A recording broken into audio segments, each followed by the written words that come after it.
என்னை பொறுத்த வரைக்கும் என்னன்னா, நான் வந்து இந்த வீட்டுல ரொம்ப பெரிய மருமக, நான் தான் உஸ்தி அப்படிலாம் நினைக்க மாட்டேன். எனக்கு கீழே 2 மருமக இருந்தாலும் அவங்க வந்து என்னன்னா எனக்கு சம்மானம் தான். அவங்க எனக்கு பின்னாடி வந்தா கூட நான் வந்து அவங்க எப்படி ட்ரீட் பண்றேன் அப்படின்னு பாருங்க. சில பேர் நினைக்கலாம் இதுன்னா ரொம்ப கெத்து காடுது, அவங்களுக்கு ரொம்ப வேலை வாங்குதுலாம் சில பேர் நினைக்கலாம். அப்படிலாம் கிடையாது. அவங்களுக்கு என்ன மாதிரி நான் பணிவிட செய்யறேன், இந்த மாதிரி எந்த வீட்டுல பெரிய மருமக இருக்கிறாங்களா, இந்த மாதிரிலாம் அட்ஜஸ்ட் பண்ணி இருக்காங்களா அப்படின்னு பாருங்க. எங்க ஓரத்தையும் நான் எப்படி பாத்துக்கிறேன் அப்படின்னு நீங்க பாத்துட்டு நீங்களும் பல பேர் இந்த மாதிரிலாம் இருந்தீங்கன்னா அவங்களுக்கு ஹெல்ப்ஃபுல்லா இருக்கும். என்ன தம்பி அவன் போய் சொல்றான், நீங்க பாருங்க, பிராக்டிக்கலா பார்த்துதான் தெரியும். சரி நீ பொய் சொல்றாங்க, அவன் பொய் சொல்றாங்க. நீங்க வேணா கண்கூடிய இருங்க, கண்கூடிய நம்பாதீங்க. அவன் பொய் சொல்றாங்க, நீங்க கண்கூடிய ஒரு விஷயம் பண்றேன்.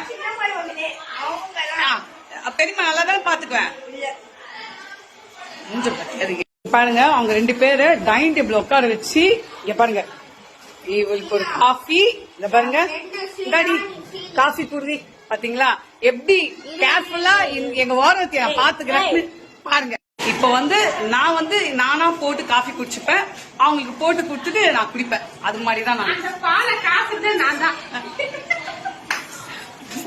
போட்டு வச்சு பால் காசுறது முக்கியம் இல்ல, அத காஃபி போட்டு குடிக்கிறது தான் முக்கியம். அதனால காஃபி போட்டு குடுத்துட்டேன்.